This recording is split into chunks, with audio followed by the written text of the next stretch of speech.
So you want to buy a house, man, congratulations. First step, find a realtor and a lender. You want a realtor who will professionally guide you along the process, starting you off with an educational presentation, listening to your wants and needs. You want someone who works in the industry full-time, not part-time, and is knowledgeable about the market, unique opportunities, and can effectively negotiate a great deal for you.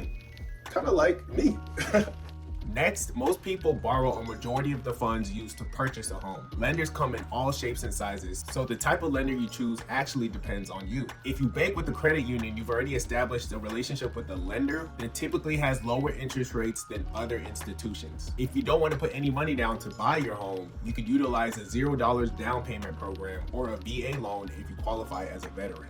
Your interest rate typically has the biggest influence on your monthly payment. You can compare lender options by requesting a loan estimate, which will allow you to compare your monthly payment with all the different line items, projected interest rate, as well as the estimated cash to close and buy the property. Some new construction homes you're looking at may have an incentive such as a discounted interest rate that they're offering you. In this scenario, you're usually required to work with the builder's preferred lender in order to take advantage of that incentive. Otherwise, you could use your own desired lender or make an offer to use your lender with the incentive that the builder originally offered. Step number 2, getting your pre-approval. Once you've found a few lenders, you'll request a pre-approval, which is a lender's commitment to lend you money based on your finances, such as tax returns and credit information. This shows you how much house you can afford. My advice is to stay below your budget because the last thing you want is to become house poor. Just because you can afford a $400,000 home doesn't mean you should go that high, especially in a high interest rate environment.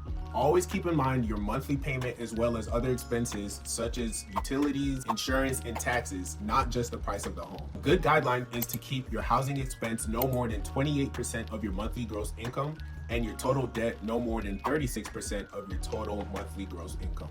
A few tips: keep your credit and your interest rate low by paying your bills on time, avoiding opening or closing credit accounts before applying for your home loan, postponing major purchases such as a car, and by keeping debt to a minimum if possible. These practices will keep your interest rate lower when applying for a home loan. FHA lenders require a minimum 580 credit score from borrowers, and conventional lenders require a minimum 620 credit score. The government created FHA as a way to help more people obtain home ownership, as this program has friendlier qualification and down payment guidelines. Credit scoring models such as FICO and Vantage count multiple loan inquiries made within a 14-day stretch as one single inquiry, which minimizes the impact on your credit score. This is a frequently asked question, so good to know in advance. And also, your score will naturally go up as you continue to practice good financial habits. Step number 3, house hunting.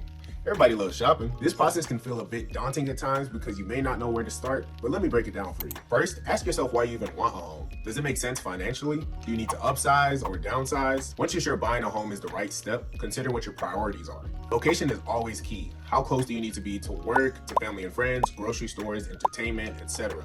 What is your lifestyle like? Consider the size of the home, the number of bedrooms and bathrooms that you need to accommodate you, family, and guests, and potential roommates. Maybe you need a sizable backyard for your pet. Is the area safe? Good school district for your kids? Lively environment for your personality? These are a few things to keep in mind. Because our goal here is to build financial freedom, we want to think long term. The goal is to solidify a home that will rent and appreciate well over time. I will provide the data needed to understand these factors up front and once we've narrowed down the home that you want to offer. You also want to consider the age of your home. Older homes typically come with more maintenance requirements, while new homes usually come with the builder's warranty for the first few years. Aim to keep 3 to 5% of the value of your home in savings just in case any maintenance issues come up over time. Overall, you really want your home to bring you peace and empower you to be your best self every day. Step number 4, making an offer. So once we found the right fit for you, now it's time to make an offer. We'll work together to analyze market conditions and your sentiments of the home to structure a good offer for you. I'll share comparable properties that sold in your area to give you an idea of just how much your home is worth. I'll then use a few negotiating strategies to gauge how much we can get off the asking price so that you can walk into your home with some equity. An offer is not just about price. You also want to consider terms such as closing date, special stipulations, and seller concessions. Concessions is money that your seller gives you at closing to cover your closing costs to reduce your out-of-pocket expense. Here are a few examples of special stipulations that you can put in a purchase agreement. This is a a part of the purchase agreement that allows you to write pretty much anything that the seller may agree to. Remember that almost everything in this country is negotiable, especially real estate. Just because a home is listed on the market for $400,000 does not mean it's actually worth that or that it'll actually sell for that price. This is why we make an offer. It's fairly common to find a home that's listed for sale way over what it's actually worth, and they usually don't end up selling for that price, especially in today's market. Step number 5, going under contract. Your offer could either get accepted, countered, or declined. If a seller counters your offer, that means they've declined your original offer and presented you a new offer with a different price and or terms. If a seller accepts your offer, this means you're now under contract and have exclusive rights to purchase the property. Step 6, due diligence. This is perhaps the most important step of the whole home buying process. This is when you make sure you really love the home before committing to it. During this time period, you will hire a licensed inspector to come and check out your property for any plumbing interruptions, cosmetic issues, or anything that could be wrong with your property. The report will come back with a very extensive list for your review. Now, in a perfect world, your inspection will come back with absolutely nothing on there, but keep in mind the goal of any inspector is to find issues. That's literally their job. So don't be surprised by the long list of items. We'll focus more on the bigger ticket items such as a roof leak. Inspections usually cost anywhere from $400 to $500 for a general inspection, and you can purchase add-ons such as a radon or mold test. If you're sitting on a basement or a crawl space, I also recommend reaching out to a structural engineer such as Engineered Solutions of Georgia so that you can ensure your foundation is in good shape. You should also consider getting a termite inspection or a free examination with Terminix. If the report indicates critical repairs, we'll negotiate with the seller to have them take care of those repairs, or we'll reduce the price so that you can take care of them yourself. Your appraisal may also take place during or usually after due diligence. This is the bank's way of determining the true value of your home before actually lending you money. An appraiser uses the sales comparison approach, which means they're looking at the properties that sold around your property to come up with an opinion of value. Key thing to remember here is that your lender will not give you more money than the appraisal value of your property. If the appraisal comes in lower than our offer, we'll either ask the seller to reduce the price, you can back out of the contract, or you can cover the difference in cash. The goal is to buy with equity, so I'll use the appraiser's same analysis to find out what we need to offer to make sure the home successfully appraises before we even get to that process. Before due diligence is complete, you'll wire your earnest money to the closing attorney. This is usually a deposit of 1% of your offer price, showing your commitment to buy a property. This money is only refundable after due diligence with a triggered contingency, such as the home not appraising, seller default, or for some reason you don't get approved for the loan after final underwriting. If you're buying a new construction home, you typically don't have a due diligence period, and your earnest money is usually more than 1% of the sales price, which is sent to the builder, not the closing attorney. Same general process, but builders just have their own unique requirement. Once you're under contract, your lender will move your file into full loan processing. This includes further verifying your financials in detail. Your lender may require additional paperwork during this stage, so responding quickly will help you keep things on track. I'll stay in close contact with you and your lender to make sure that we stay on top of all deadlines and contingencies. Underwriting can feel a bit invasive at times, as your lender will ask you for the same explanations over and over again, and they're going to get all up in your business. Just remember that they're lending you, a stranger, hundreds of thousands of dollars, so they need to do their homework and ensure that they're making a good investment. We'll also aim to get you fully underwritten before submitting an offer so that your offer will stand out in a multiple offer situation, as we've proactively accomplished the major hurdle of the buying process. Sellers fear anything that could cause their contract to fall out, so this will put you in a favorable position compared to other buyers making an offer. So after processing your loan and moving closer to the closing date, your lender will require you to have an insurance policy in place before closing. You want to select an insurance company with a strong reputation, offering a policy with a solid dwelling coverage and a good rebuild cost at approximately $170 per square foot for the home you want to purchase. I will make recommendations to you based on vendors I've successfully worked with in the past, while you also do your own research to find a good fit for you. While you're under contract, you will have a financing and appraisal contingency, which is approximately 17 days from the day you go under contract. This is a time period that allows you to back out of the agreement without losing your earnest money if for some reason you don't get final loan approval from your lender, or the home doesn't appraise and the seller does not want to adjust the price. So these are some of your legal protections when buying real estate. As we continue through this journey, I will gather a list of utility providers for your home so that you can set up your utilities before moving in. Make sure you do this before closing day, because if you don't, as soon as the seller shuts down the account, your electricity and your hot water is gone. The next up, your lender will send a loan disclosure, and your closing attorney will send a settlement statement detailing all the information surrounding your loan and your transaction, your estimated cash to close and purchase the home, your projected monthly payment, attorney and lender fees associated with purchasing the home, etc. From here, you'll wire the cash to close funds to the closing attorney, who will then wire those funds to the seller at closing. We'll go through these documents together beforehand and look out for any numbers that don't meet our expectation so that on closing day, we'll have a very seamless process with no hiccups. If we negotiated any repairs, we'll ensure the seller completed those repairs by going to inspect the property for ourselves a few days prior to closing. If the seller didn't adequately address those concerns, I will put together an amendment to the purchase agreement on your behalf to make sure we get those outstanding items taken care of before closing. A couple hours before closing, we'll meet at your home one last time for a final walkthrough to make sure your home is in the condition we expect before you make your final purchase. Last step of this entire process is closing. This is the moment we've been waiting for. You done saved your monies, you stayed focused, we worked extremely hard, and you finally did it. You officially own a home. On closing day, we'll meet at the closing attorney's office where you'll sign all the legal documents surrounding your home purchase. The closing attorney will wire the funds from you and your lender over to the seller, then you can officially get your keys and move in. This is one of life's rare experiences, so I'm gonna make this very memorable for you. We'll take some professional photos at the house, and at closing, I'll curate some thoughtful gifts for you based on your personality and style. Then we'll end the day with a delicious celebratory meal. So you've signed your papers, you got your keys, you're about to move in. After you purchase your home, I'll send you my post-closing email giving you guidance on homeowner maintenance tips and things to do in your area. We'll also stay in touch over the years as new opportunities come along regarding refinancing, remodeling your home, or securing your next investment. Ultimately, you're not just my client. So once we start working together, you'll always have a friend in me. So whether you need a contractor for some renovations, a moving company, lender referrals earlier in the journey, etc., my job throughout this process is to be your resource and to provide recommendations, guidance, and solutions to tricky situations that inevitably arise. Now that we've gone through the end-to-end process, you're officially a real estate expert. You're gonna buy 10 cribs this year. Now let's go through the tips and strategies to help you do that. I've collected 5 frequently asked questions from clients I've worked with in the last year. These are questions you may also have.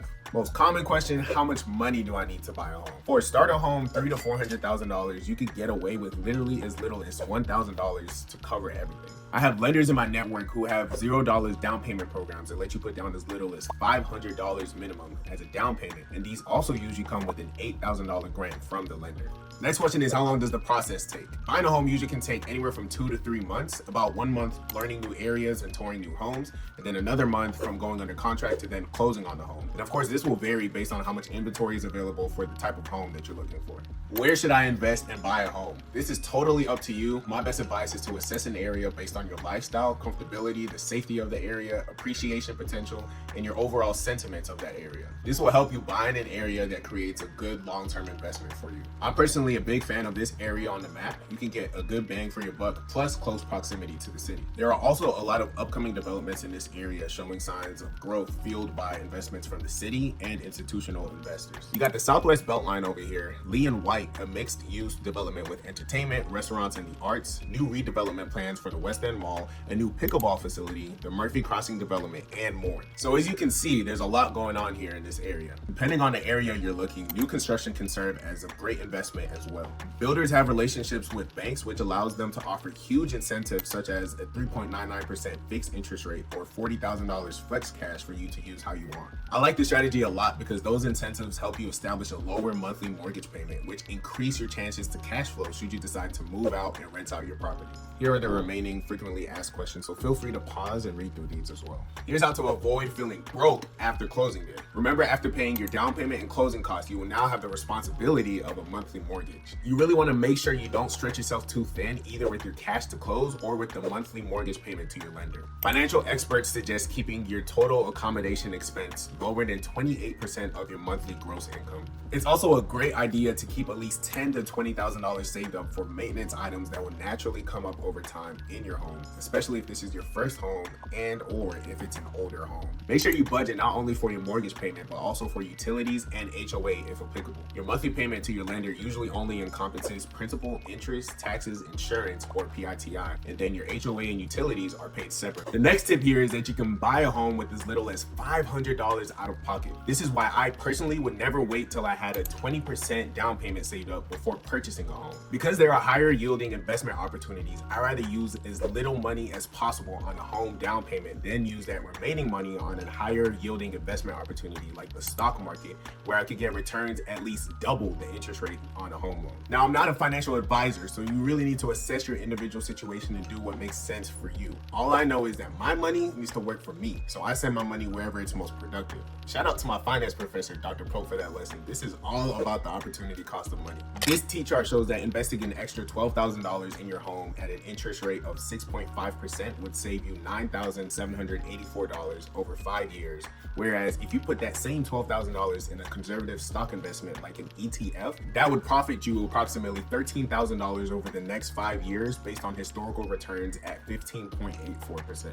And to top this off, many of my clients get away with spending less than $1,500 to buy their home using a 100% loan program. So yeah, that trip to Cancun can literally buy you a house. And just so you can see this practically, here's a settlement statement of one of my clients who just recently closed using less than $1,500 out of pocket. You see she made an earnest money deposit of $2,450, then got $1,940 back at closing. She spent $750 on her inspection, bringing her total out-of-pocket expense by the time of closing to $1,259.77. A key thing to remember in all these finances, numbers, and whatnot is that every $10,000 increase or decrease in your price or your down payment will only change the monthly payment by approximately $60 per month. Here's what the estimated monthly payment between putting down 0% and 10% looks like. And this is exactly why I would never wait till I had a 20% down payment saved up to purchase a home, because that $222 monthly difference is not worth an extra $35,000 down payment to me.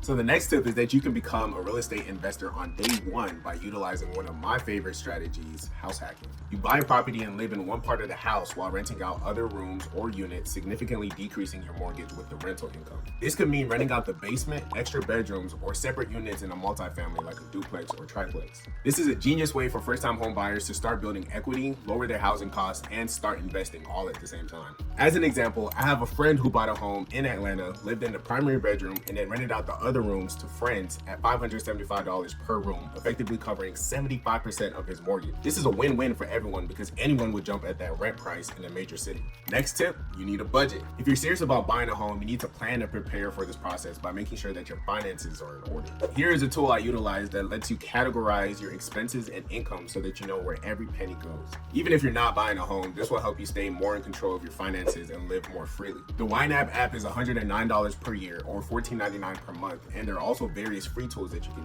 use, or you could even budget manually on an Excel or Google spreadsheet. From here, you'll set up your savings categories for your cash to close and emergency expenses, spending money, vacation budget, and more based on your short-term and long-term goals.